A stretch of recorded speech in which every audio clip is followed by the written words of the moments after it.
Hey there.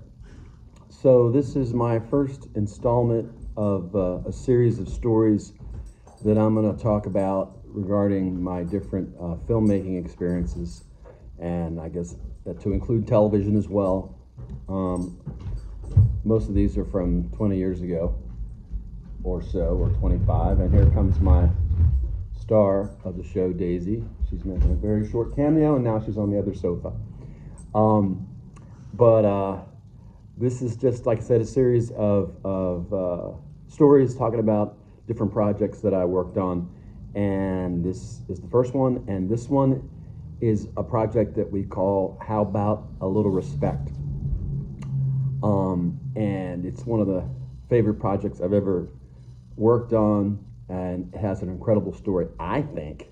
But before I go on much further, here's my Buffalo Bills cap that Judy, my wife, got me, and I'm going to put it on backwards. So A, my bald head is still covered, but B, you can see my eyes a little bit better. More intimate. Right, Daisy? Daisy's chilling. All right. So this story starts when me and my filmmaking buddy, Mark Marshall, were at a movie theater in downtown DC, very famous one called the Uptown. And before the movie started, they had this advertisement. If you wanted to make a policy trailer, it was a big competition, and the winner of the policy trailer competition would have their film shown around the country for the Cineplex Odeon chain.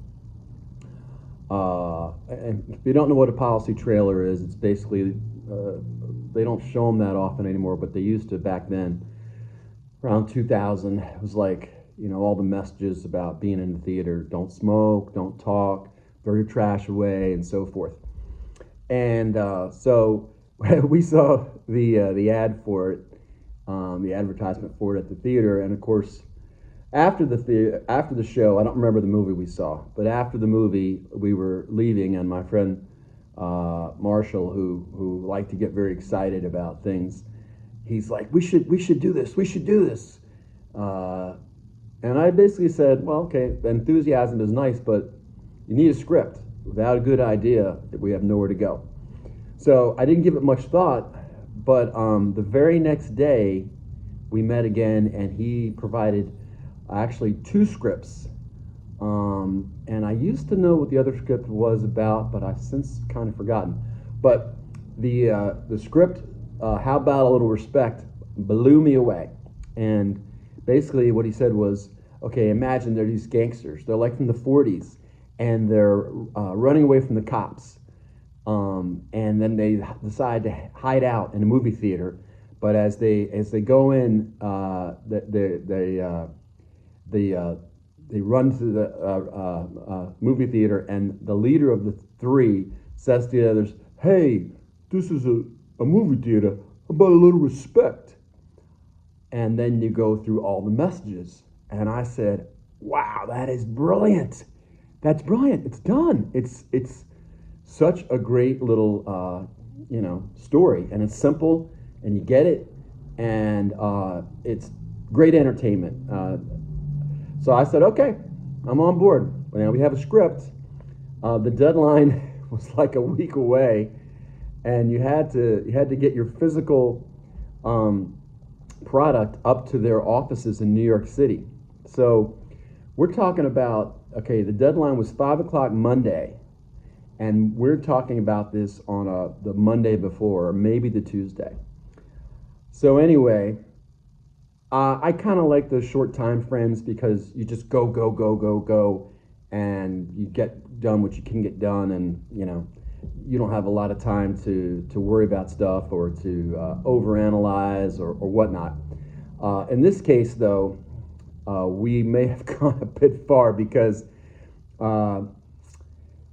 we decided we wanted to shoot this on 35 millimeter film, which, if you don't know, is top quality movie stock that they make, and it's not used a lot anymore. Now everything's digital or whatever.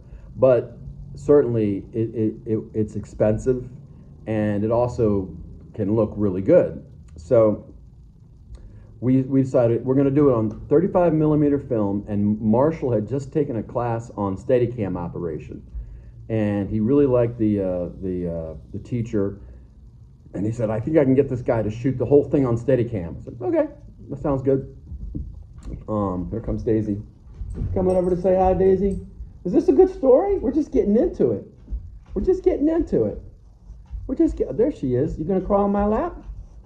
Okay. You want me to go on or you want me to stop? Because I understand either one. All right, we're gonna go on, okay? Just relax. You can stay here. Okay, so we're gonna shoot on 35 millimeter. We're gonna shoot the whole thing on a Steadicam. What do we need next? Oh, well, we need a movie theater, right? And this ended up being, well, before we got there, we also realized, that's my coffee. We also realized, sip. I like that cup, pretty nice, huh? That's Judy's. We also realized we had to get a location. And so I guess I went over to the same theater at the Uptown, and I told the manager, who I'd known by face for several years. He had managed a couple of different downtown movie theaters, and I had seen him at a different one before, and I frequented the theater quite often. So I just said, hey, you seen the ads for the contest for the policy trailer? I was wondering if we could shoot something here, maybe some morning before you get your first customers or whatever. And to my absolute shock and surprise, he said, yeah, sure. I said, really? He says, yeah, you just got to be out here by noon, and you can have the place at 7. So I think, and he didn't charge anything for it. So I think he sort of liked the idea of us producing something there. I don't know if he had any idea of the quality of this project, or what it would be, or his belief in me as a filmmaker or what have you. But he just said, yeah, okay, sounds good. So I was like, oh, okay. So, all right, we got that one done, because that might have been the hardest thing. But even before that, we also got a casting director, and we just happen to have a good friend who does that professionally, Kimberly Skirm. So she volunteered to come on board. She wasn't worried about getting paid. None of us were going to make money off of this. But she came on board, and within a day or so, we have the script written, and we have the different parts that we need. And so we have auditions. We did them at the cable access station where I did my cable access TV shows, blah blah blah, and all about film. And we had some very talented people come in, whatever, and we cast all the gangsters, who are all professional actors, and one of them is Wes Johnson, who is the voice of the Washington Capitals at the arena for probably since way back when. I don't know exactly how many years, but so he was one of the gangsters. If you've seen Wes, he wasn't the leader, but he was a good, what do you call it? He's sort of the tough guy, beat him up kind of personality. He's a big guy. All right, so we have that, and but the hardest part of all this is not necessarily doing the shoot, but we had to get the film, acquire the film. Marshall rented the gear from a rental house, I think in Richmond or something, and we had to get the film. We had to get it shot, and then we had to get it processed. And the best place to do that locally is called, I don't know if it's still open, it was called Color Lab up in Rockville. It just so happened that I had a friend who worked there, and he was into this independent project kind of mindset. So his name was Scott, I forget his last name, he offered to help us. And but if you know anything about film and mixing it with sound and all this stuff, there were other steps too. We had to get the we had to get the film transferred to video. We had to get the sound, because the sound's recorded separately. We had all these things we had to do, a lot of different things. And we was like, well, I could get the film processed on Friday, I could get it transferred on Saturday, and then I could get it edited on Sunday, and then Monday we just drive to New York. So that was the plan. The shoot went pretty well. I felt like we got what we needed. Halfway through the shoot, Marshall tells me, okay, now you're going to be in this film. I said, no, because I was sort of producing and Marshall was sort of directing. And I said, no. He says, no, you're gonna sit here and you're gonna be somebody in the theater. So when when you see the piece, if you've seen it, when they go by, I'm the person sitting there, and they go right past me, and and so I just kind of react. I don't say anything. I just react. I did the best I could. It wasn't so bad, but we shot it, and took us the whole morning. We had only a few extras. We had a couple of people in the audience. That we do cutaways to, people go shh or whatever, and we might have had a total of 8 people. We tried to recruit extras, but not many showed up for a non-paying gig. Understandable.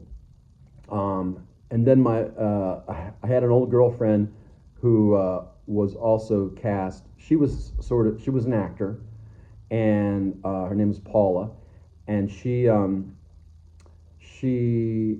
oh, yeah, so one of the gangsters goes by her, and she says, whatever. She says, excuse me, or her cell phone rings, and and then the gangster says, and no cell phones, and he grabs it out of her hand, whatever they are. That was my line. I got that line, whatever they are, because I thought somebody from the 40s might not know what a cell phone was. Ha ha ha. All right, so anyway, we shoot the whole thing. We go out to dinner across the street, or I guess lunch across the street, right there in Cleveland Park, which was the first strip mall, or first stores that were not up against the street. It has recessed parking. That's a historic thing in the whole country. I forget the name of it, but it's right there in Cleveland Park, and Washington D.C. So we go, and then now it's like, okay, I guess I handed off the film to Scott to take to Color Lab, and then Friday I went and paid for the film, and I guess it was ready. So we shot on Thursday, I think. Friday picked it up, and then it gets a little convoluted in my memory, because we had to go to a local editing place to do the video transfer. But before that, we had to do one more step, which we ended up doing at the old movie theater in DuPont Circle. That was independent movies or whatever, and the projectionist did something, and I'm sorry, I can't even explain it to you. I wrote an article for a local video film newspaper back in the day where I talk about this stuff, but I went up in the attic to look for the article, and it was just too hot and muggy there. I gave up. So anyway, so we got everything transferred. We got everything going, and then my friend Susan worked at Geico, where she was an editor, and we took the stuff there, and we had it on a beta SP tape now, matched up with the sound, and then. We spent, basically she spent a few hours editing, and we kind of looked over her shoulder. And the thing was, we had to get the film down to 30 seconds, and that was the problem, because there were just too many things happening in 30 seconds to not make it look like what is going on. So when we edited down to 30 seconds, you could sort of get the story, but it was a little bit convoluted. Not where the story ends, though. So anyway, and then the same weekend they were having this 48-hour film thing. It's an international thing run by Mark Rupert, and they were having the competition. We weren't part of that competition, but he allowed us to show our film, because we had done a film the first go around. This was the second year they did it, and he liked our story that we were kind of putting this together also in 48 hours. So it was sort of unrelated to his project, and people at the theater, I guess they liked it, but they were a little confused because it was kind of out of nowhere, this little 30-second film. Anyway, so, but we have the VHS copy. The next day, both Marshall, myself, and Kimberly drive to New York City. We drop it off at the Cineplex Odeon thing. You know, it was due at 5. We got there at like 1 or something, and we had to drive home. It was an adventure. It was an adventure, but that's what makes it fun. That's what made it fun. So anyway, now we wait and see what happens if we're going to win the contest. And we got a letter a few days later, or a couple of weeks later, and it said, "Sorry, you didn't win." And I said, "Okay." And then I had actually taken the Beta SP tape, and I had edited a new version of the short, which was significantly longer. It's the one that is in the link below. And I wrote back to Cineplex Odeon, and I said, "Hey, look, we oh, and by the way, the winning film was, you might remember it because it was in theaters for a few months. It was called, I think it was called Vows, and it was like, do you solemnly swear to take this movie, and then these things happen in the church, and it's sort of like marrying the concepts of marriage and film." And it was quite good. It was quite good, and also we could tell it was shot on 35, so it was very professional, just as, if not more than ours. But anyway, so anyway, I put together a longer version. Oh, and I wrote to them. I said, "Look, here's a longer version. You know, would you please take a look at it?" Not expecting them to do that at all. But much to my surprise, I received a letter a week or so later. It says, "Hey, we watched your longer version, and we like it. It's very good. But if you want to have it shown in theaters, we would ask you to pay for the printing costs of all the prints, which would be about $75,000. At that point, I stopped thinking about it. I didn't think that was, I thought that's the end of the story. And it was. But in retrospect, I almost wish that I had tried to find a way to raise the funds, maybe through a rich friend or something, just to have that experience. But at the time, it just seemed like no way. But it was really cool getting the letter. If I can find the letter, I'll put it. I'll add it to the comments or something. But it was really a nice feeling knowing that we had a really excellent project. For anybody that worked on this, How About a Little Respect, I just want to say thank you. Nobody ever got paid, in spite of promises. Everyone was pretty nice about it, but we spent about $3,000 making it, and we got none of that back, of course. But it was a blast.